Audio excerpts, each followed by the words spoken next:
Assalamualaikum warahmatullahi wabarakatuh.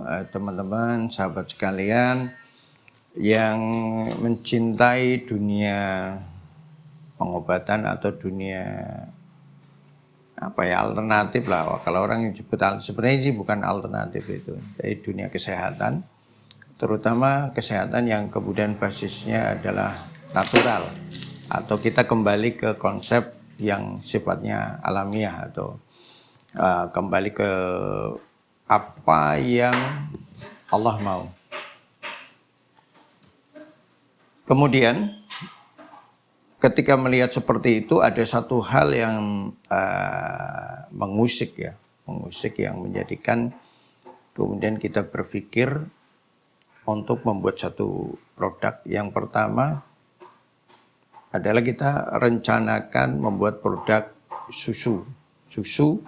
Biasanya kita susu kambing, kita ke susu sapi. Kenapa kita susu sapi? Pertanyaannya, kenapa Pak kok bikin susu sapi bukan kambing? Yang pertama, susu sapi lebih familiar dirasa di kalangan secara umum. Jadi rasanya lebih bisa diterima. Sebab kalau susu kambing itu karena tidak terbiasa aja. Tapi susu sapi masih mendominasi dari banyak kesukaan daripada orang-orang yang ada, karena memang di awal itu susu sapi yang keluar itu. Nah, kemudian yang kedua, susu sapi itu ketersediaannya melimpah. Jadi yang pertama itu kaitannya dengan familiarnya orang-orang masih di susu sapi. Yang kedua, jumlahnya melimpah. Sehingga paling tidak kita membantu para petani untuk menyalurkan hasilnya kepada masyarakat. Itu satu, dua. Kemudian yang ketiga. Mungkin kita tidak tahu ya di luar sana bagaimana, tetapi kadang dalam proses pembuatan susu itu niatannya lebih kepada ke bisnisnya, ke penjualannya. Memang semua tidak lepas daripada bisnis atau perekonomian, tapi paling tidak kita menyediakan satu produk di mana produk itu bisa dipertanggungjawabkan dunia dan akhirat. Dalam arti kata kita mencoba membuat sesuatu yang sebaik-baiknya. Sebagaimana Rasulullah itu kalau berdagang itu yang nomor satu. Itu tidak ada KW1, KW2 nggak ada. Ya kita mencoba membuat yang terbaik. Ya satu yang terbaik, nggak ada yang kelas kedua dengan harga sekian, enggak. Kalau saya prinsipnya satu aja yang terbaik, ya sudah itu yang kita jual. Kalau harga itu mengikuti kualitas. Tuh. Ini prolog sebelum saya bicara tentang susu sapi. Kemudian yang kedua, kenapa kita buat produk susu sapi? Sedangkan produk di luarnya, di luar sana itu susu sapi sudah banyak produsennya. Arti katanya kompetitornya itu luar biasa banyaknya. Dengan harga yang luar biasa persaingannya. Keuntungannya tipis, harganya saling jatuh menjatuhkan. Itu seperti itu. Itu yang di luar sana. Nah, kita mencoba menjawab persoalan itu. Kenapa kita mau masuk ke sana? Mungkin harganya juga kita akan lebih mahal dari mereka. Kenapa? Ya satu, kita bicara tentang produk yang berkualitas, yang akan kita pertanggungjawabkan dunia dan akhirat. Itu yang pertama. Berarti niatan ini menjadikan kita tidak main-main dalam membuat satu produk. Secara modal mungkin, secara modal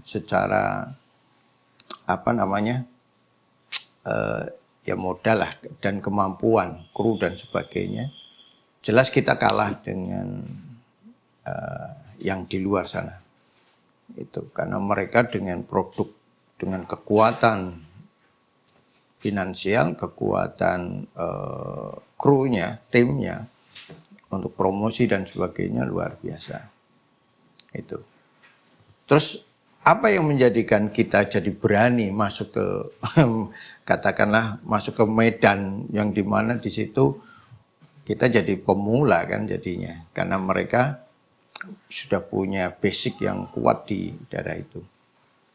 Satu yang menjadikan saya berani masuk itu, yang pertama saya mempunyai sesuatu yang tidak dipunyai mereka. Karena saya mempunyai sesuatu yang tidak dipunyai mereka, maka saya berani masuk dan berani bersaing walaupun mungkin harganya saya lebih mahal. Sesuatu itu yang nantinya sangat dibutuhkan di lapangan pada kasus-kasus yang ada berdasarkan data yang kita dapatkan selama kita berapa puluh tahun menangani kasus itu. Karena nanti produk susu ini akan keluar tiga pasar yang akan kita bidik. Satu, pasar anak-anak, berarti balita ke bawah. Kedua, pasar remaja, kemudian pasar orang tua. Tiga segmen inilah, kita tidak melebar kemana-mana, hanya tiga ini yang akan kita bidik dengan mempertimbangkan persoalan yang ada pada mereka di era modern ini. Bagaimana anak-anak ini, maka kalau kita bicara segmen anak-anak ke bawah, balita ke bawah, kita bicara tentang tumbuh dan kembangnya mereka. Bagaimana 5 tahun emas ini, kita produk ini bisa membantu pengembangan daripada 5 tahun emas ini. Berarti kalau tumbuh kembang itu kita bicara tentang fisik, berarti organ dalamnya, organ geraknya, itu kemudian psikisnya. Jadi kalau psikis itu bukan kemudian kaitannya dengan ini, tapi kemampuan material yang ada di dalamnya yang nantinya membantu ketika anak ini tumbuh berkembang, ketika anak ini diajari, tubuhnya sudah punya sesuatu yang digunakan, yang diperlukan untuk kemudian dia menjadi cerdas. Kemudian dia menjadi lebih mampu nalarnya dan sebagainya. Karena secara fisik dia siap. Baik materi berarti nutrisi, cairan, kemudian energinya dia. Nah ini mencukupi. Mencoba kita memberikan satu produk yang mengarah ke sana. Nah ini yang menjadi, kalau untuk balita ke bawah ini yang menjadi problem. Kenapa? Dalam kehidupan modern sekarang, ini banyak menjadi masalah. Kenapa? Makanan, pola makan orang tuanya, itu sangat mempengaruhi energi orang tuanya dan sebagainya, karena jarang gerak dan sebagainya. Nah ini menjadi persoalan. Nah paling tidak kita bisa menghadirkan sesuatu yang bisa memberikan solusi. Pada anak-anak balita ke bawah yang kemudian ada gangguan sistem cerna, kemudian gangguan fungsi-fungsi organ, itu yang harusnya bisa dicegah dari awal. Nah itu muncul. Nah bagaimana kita ikut membantu produk itu mencegah. Paling tidak produk ini, misalnya orang tuanya tidak bisa keluar ASI, dia bisa menggantikan secara aman. Itu. Kalau ASI-nya kurang, dia bisa menjadi penambah supaya memberikan sesuatu yang mungkin orang tuanya belum dapat. Jika kemudian ASI-nya sudah lengkap dan sebagainya, dia bisa memberikan sebagai suplemen yang tidak tiap hari nggak apa-apa, seminggu 2 kali, seminggu sekali gitu. Itu sebagai suplemen untuk membantu pertumbuhan 5 tahun emas ini, 5 tahun pertama ya itu, ini tahun-tahun keemasan ini. Untuk anak itu bisa berkembang sehingga dia bisa menjadi pondasi dasar untuk perkembangan berikutnya. Ini yang segmen di anak-anak. Kemudian yang kedua, kita mencoba masuk ke segmen remaja. Remaja itu pertumbuhan, mulai kecerdasan, kemudian perubahan hormonal. Nah, ini kita akan masuk ke sana untuk membantu proses pengembangannya dia. Otomatis kan komposisi, cara meraciknya berbeda dengan yang anak-anak. Yang anak-anak itu kita meraciknya sesuai dengan perkembangan itu. Nah, kalau remaja ya disesuaikan, maka tidak sama. Kalau sama semuanya ya enak aja. Seperti kita menjual kue yang bisa dimakan oleh siapa saja. Itu. Maka tidak usah mikir. Kalau membuat kue seperti itu, misalnya kita buat susu, tinggal ditulisin untuk remaja, ditulis untuk anak-anak, ditulis untuk dewasa. Hanya dirubah dikit-dikit, terus promosinya digencarkan. Itu nggak seru kalau saya itu nggak seru. Yang membuat kita itu menjadikan asik itu, ketika kita membuat produk sesuai dengan perkembangan pertumbuhan daripada perjalanan manusia dari kecil, remaja, kemudian dewasa. Apa sih yang terjadi dalam proses ini? Apa sih yang terjadi menjadi masalah kemudian? Nah, itu kita berusaha memberikan solusinya untuk menyelesaikan masalah itu. Paling tidak ada produk yang sempurna, kecuali kita berusaha memberikan yang terbaik. Gitu. Nah, di remaja ini terjadi perubahan. Maka ketika terjadi perubahan, pertumbuhan, maka ini adalah pertumbuhan ke anak ini karena dia secara tulang, otot, urat ini sudah kuat karena pondasi dasarnya misalnya sudah bagus. Maka kita akan membangun, menyempurnakan yang sudah ada itu. Ini bahannya beda, bahan pendampingnya, pengininya berbeda. Ini yang nanti membuat mereka itu bisa tumbuh berkembang lebih baik lagi, terutama di kemampuan belajarnya, terus pengembangan di urat ototnya, terus sikap-sikap kedewasaannya dia karena energinya kalau menyeimbangkan antara energi dan materi sehingga dia bisa tumbuh dan berkembang dengan baik. Kemudian satu lagi yang kemudian yang menjadi asik itu dalam proses itu, dia sering menghadapi stres kan. Nah, itu bisa membantu menguatkan mentalnya dia untuk menghadapi stres. Kemudian yang berikutnya, perubahan hormon itu sering kemudian menimbulkan jerawat. Nah, susu ini uniknya bisa membantu menyelesaikan jerawat yang banyak. Kok bisa? Ya ada, ini sudah kita membuat produk di susu kambing yang hasilnya seperti itu. Nah, ini di segmen yang di tengah ini untuk remaja lah. Maka biasanya kalau remaja kayak gini kita kasihnya coklat. Mereka sukanya coklat ya kita kasih coklat. Tapi kelembapan dari coklat itu dan susu itu harus bisa direduksi supaya tidak menimbulkan lendir yang banyak pada orang itu. Termasuk di anak-anak. Kemudian masuk ke segmen ketiga. Ketika segmen ketiga ini adalah orang tua, di mana sesudah mereka menikah, kesibukan kerja, mengurus anak, kemudian hubungan seksual dan sebagainya itu sangat menguras darah, energi, dan cairan di dalam tubuhnya.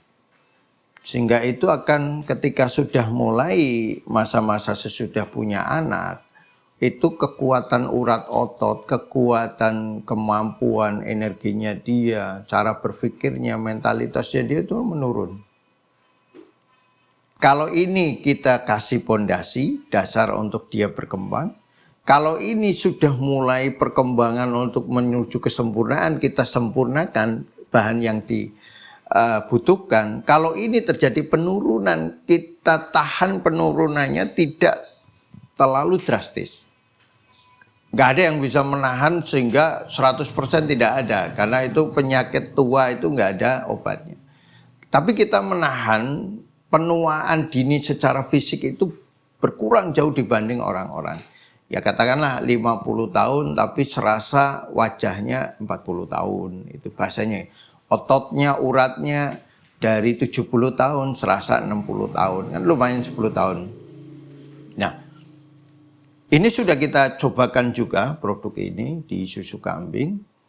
Ketika kita gunakan kepada orang tua yang nggak bisa bangun karena urat ototnya lemah, fisiknya lemah, nggak bisa bangun, dia minum 10 saset aja, kemudian dia bisa jalan lagi.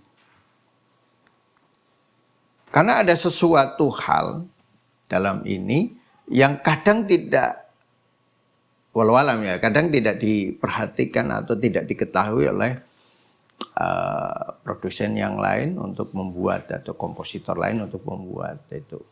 Nah, karena saya senangnya ngotak-atik gitu, bagaimana kita bisa mengkolaborasikan antara ramuan dengan makanan, sehingga ini jadi makanan. Karena basisnya adalah mengkombinasi antara makanan dengan ramuan, di mana ramuannya itu bisa digunakan untuk harian, akhirnya jadi makanan kan gitu. Maka izin yang kita ajukan kemarin adalah TR. Jadi bukan MD. Kalau MD makanan murni, jadi susu kambing atau apa kita izinnya ada MD. Nanti kita ada susu kambing yang TR. Nanti kita lihat karena harus dicampur. Ya, ada hal-hal pencampuran itulah yang kemudian cara mencampur, kemudian mereduksi daripada sifat-sifat yang membuat masalah, itu yang kemudian akan kita hadirkan di dalam produk ini. Ini kita lagi berpikir lagi, apakah, karena produk hampir semua produk di luar itu, susu pasti ada creamernya. Berdikatakan susu plus creamer. Itu ya jangan bisa lihat sendiri, susu plus creamer. Tinggal kadar susunya berapa, kadar creamernya berapa. Ada yang creamernya 70%, susunya 30%. Ada yang 50, ada yang 70, 30, susunya 70, creamernya 30. Itu nanti mempengaruhi satu harga.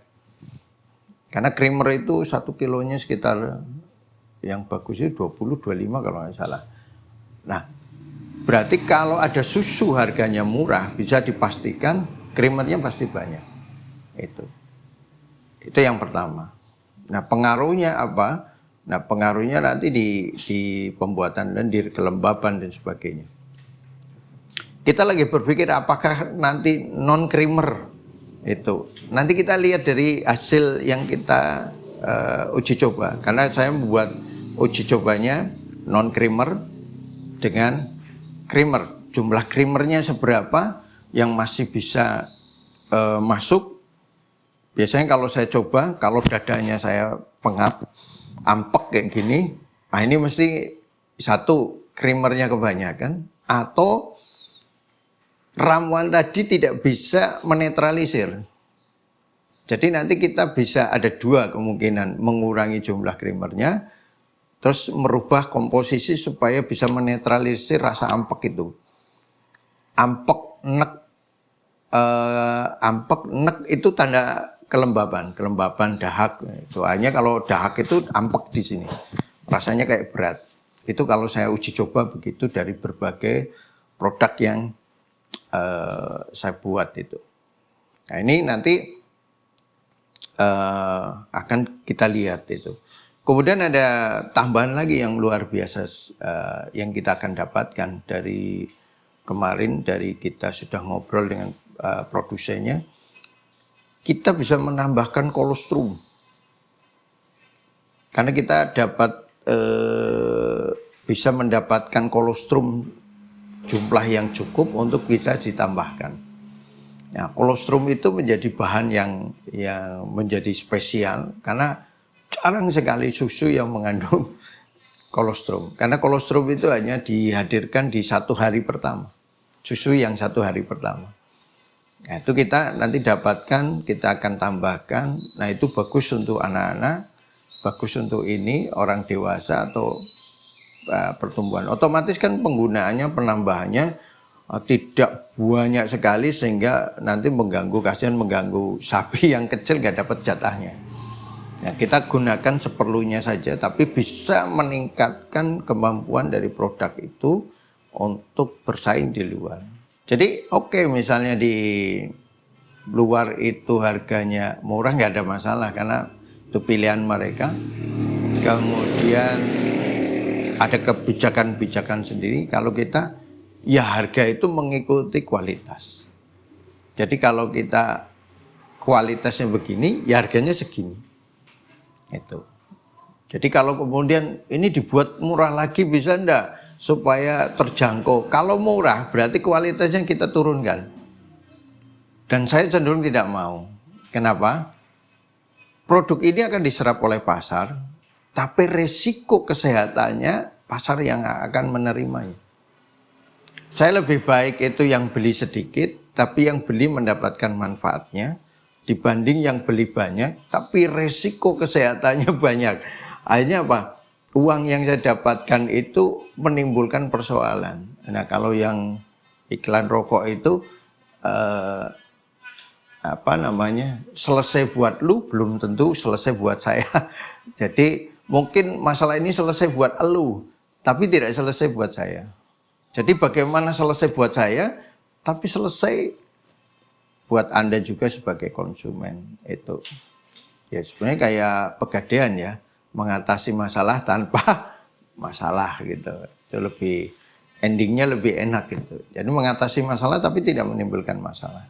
Kemudian karena ini suplemen, itu kalau untuk bayi karena dia mungkin untuk anak-anak karena dia dibutuhkan harian, maka kita harus membuat sedemikian rupa dia bisa untuk harian. Kalau untuk remaja bisa tiap hari dosis tertentu itu juga harus aman. Untuk dewasa juga harus aman. Tapi ingat ya, sehari sekali aja udah cukup misalnya. Kecuali kepada anak-anak yang mungkin kebutuhannya ketika ASI tidak hadir, nah itu mau nggak mau ini. Jadi cara nanti membuatnya tetap berbeda. Untuk anak-anak sampai nanti kemungkinan dipakai untuk bayi, berarti cara settingannya itu berbeda dengan yang remaja dan orang tua. Itu karena dia ada gerak, ada ini dan sebagai faktornya banyak. Nah, ini yang harus diperhitungkan dalam pembuatan produk. Nah, ini yang akan kita hadirkan, yaitu sebentar lagi ini lagi proses pengajuan TR-nya, kemudian kita lagi proses pembuatannya, bagaimana membuat itu sesuai dengan standar yang kita mau. Dan nanti perbandingannya Anda boleh mencobalah merasakan ketika produk itu hadir. Apakah sesuai dengan yang kita sampaikan atau tidak gitu. Itu kenapa? Kejujuran itu menjadi satu hal. Maka kita menjadi satu hal yang penting. Maka kita sampaikan menjual itu dengan ilmu. Jadi saya menjual produk yang bisa produk ini ketika diaudit di akhirat, mau dunia akhirat bisa selamat. Tuh. Makanya produk ini harus yang terbaik dan berguna. Kalau tidak berguna nggak usah diproduksi sama sekali, karena nggak ada berguna. Itu yang bisa kita sampaikan di edisi kali ini supaya teman-teman bisa melihat bahwa semangat kita dalam membuat produk adalah produk yang terbaik dan bisa menyelesaikan berdasarkan analisa kasus yang sudah kita perhatikan bertahun-tahun. Jadi kita mencoba membangun satu image bagi masyarakat bahwa apapun yang keluar dari kita itu sudah dicoba kita, dipakai oleh keluarga kita, kemudian baru berani kita jual keluar. Jadi kalau kita produknya tidak berani kita buat pakai sendiri, aneh kan? Kemudian ketika dipakai jangka tertentu tidak menimbulkan masalah. Dalam jangka panjang tidak menimbulkan masalah dan sebagainya. Kalau menimbulkan masalah biasanya kita punya catatan. Catatan kalau sudah kayak gini atau ketika minum produk ini Anda harus begini. Itu kita kasih catatan karena ini bagus tapi harus begini. Itu catatan-catatan yang perlu kita sampaikan dalam penyampaian produk nantinya secara jujur kita sampaikan kepada masyarakat. Mudah-mudahan apa yang nanti kita produksi bisa diserap oleh masyarakat dengan baik, kemudian bisa menyelesaikan persoalan dengan baik, supaya kita juga bisa tenang ya hidup kita di dunia dan akhirat. Insya Allah demikian, mudah-mudahan bermanfaat bagi kita semua. Assalamualaikum warahmatullahi wabarakatuh.